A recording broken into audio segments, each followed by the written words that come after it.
operatsiyani biz tavsiya qilmaymiz. 65 kiloga tushish uchun kamida 25 kilo, 30 kilo ves yo'qotish kerak.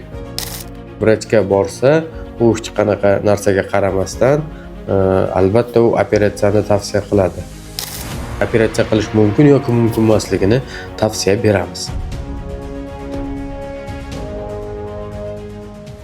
Assalomu alaykum aziz bizni kuzatib boruvchilar.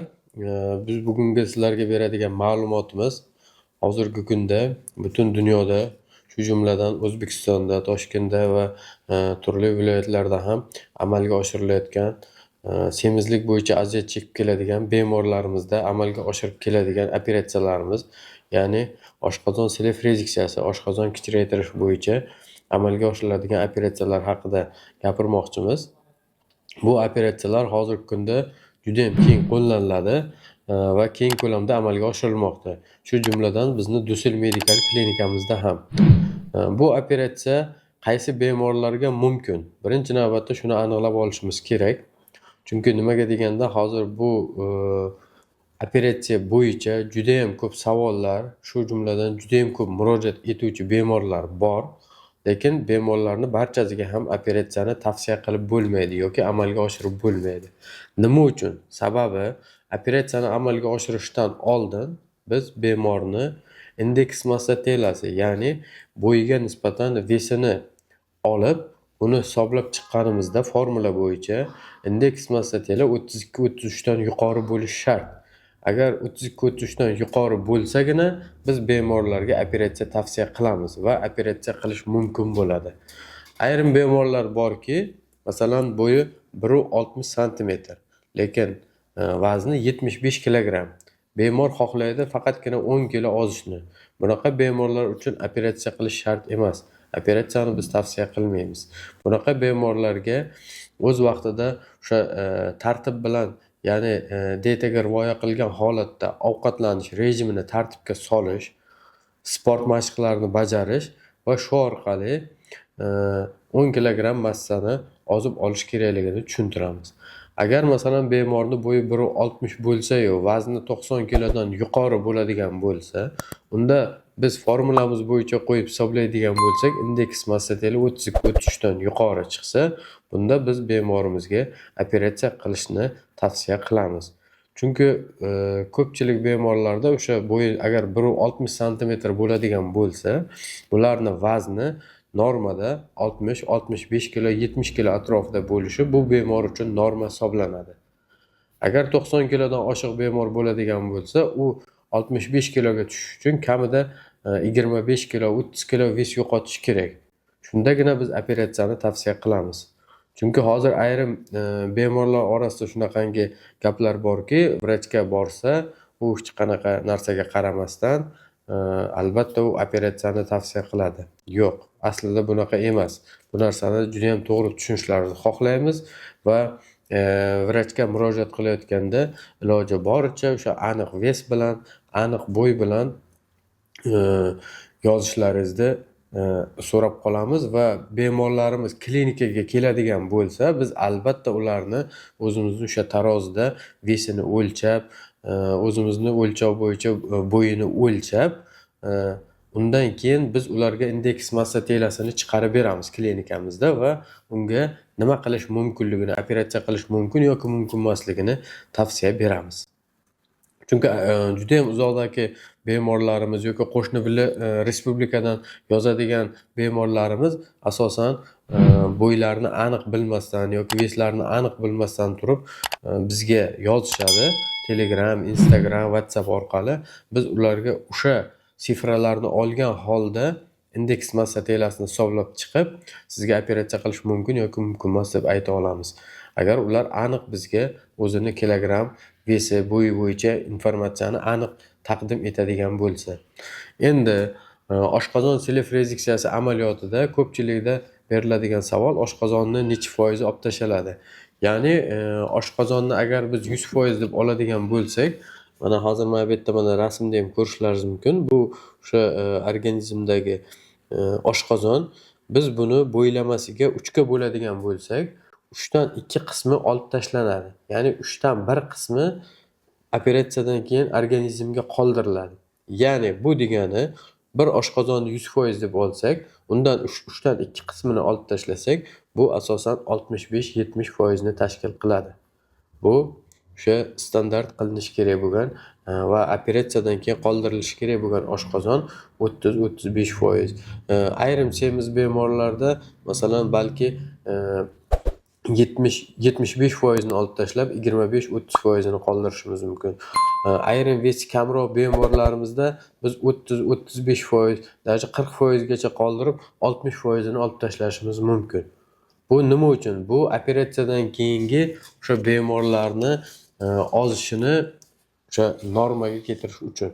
Chunki ayrim bemorlar 88, 90, 85 kilo bilan murojaat qiladigan bo'lsa, biz ularga standart bo'yicha operatsiya qilib beradigan bo'lsak, ularni vesi juda ham pastga tushib ketadi. Ya'ni o'zlari xohlayotgan 60 kilo vesdan yoki 58-55 kilo vesdan ham pastga tushib ketib qolishi mumkin. Shuning uchun ularga biz oshqozonni normaga nisbatan biroz kattaroq qilib qoldirishga to'g'ri keladi. Ayrim bemorlar bor, masalan 150 kilo, 160, 180 kilo bilan bemorlarimiz bor. Bularda o'sha o'zini standarti bo'yicha qilsak, demak bemorlarimiz operatsiyadan keyin albatta o'sha 70, 80, 90 kilogacha ves yo'qotib, o'zi xohlagan vesga, ya'ni normaga tushib oladi. Endi bemorlarni ozish jarayoni qanaqa davom etadi? Albatta operatsiyadan keyin bemorlarni ozish jarayoni 6 oy, 8 oy, 1 yilgacha davom etishi mumkin. Даже ayrim bemorlarda undan ham ko'proq davom etishi mumkin.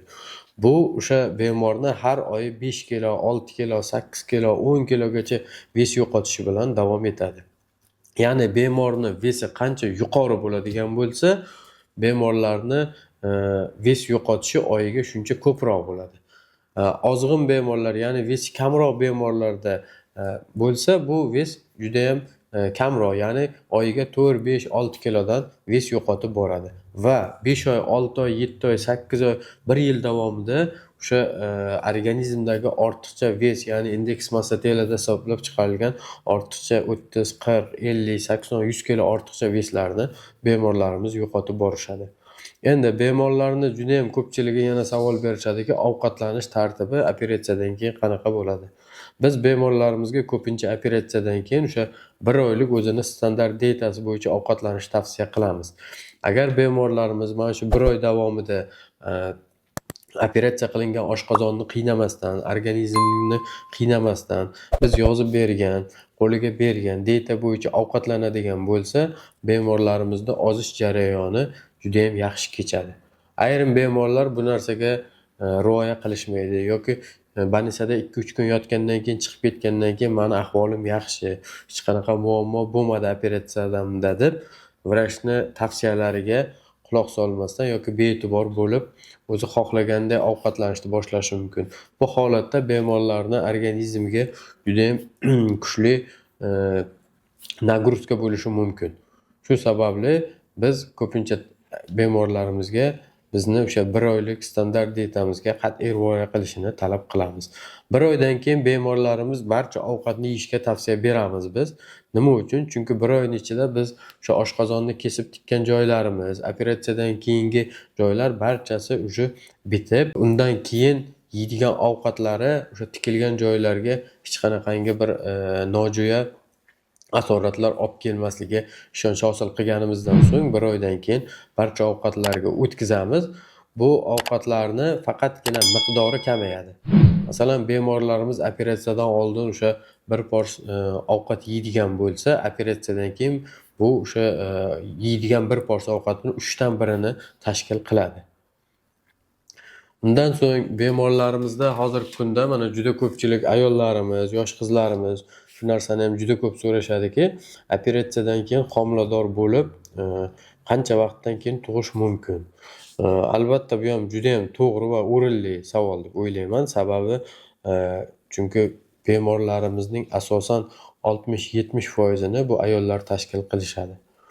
Shuning uchun yosh ayollar, turmushga chiqmagan qizlarda yoki bo'lmasa masalan bitta ikkita farzandi bor, masalan 3-farzandiga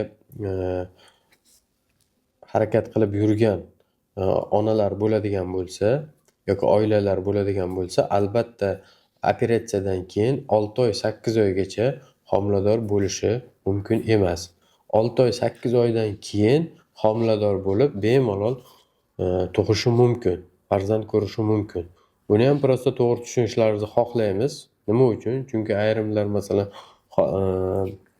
operatsiyadan so'ng 2 oy 3 oydan keyin homilador bo'lib qoldim desa, to'g'ri, homiladorlik bo'lish mumkin, lekin organizm to'liq operatsiyadan keyin o'zini tiklab olmaganligi sababli, organizm semiz bo'lganligi uchun ozib hali to'liq adaptatsiya bo'lmaganligi uchun bu davrda homilador bo'ladigan bo'lsa, organizmni qiynab qo'yadi.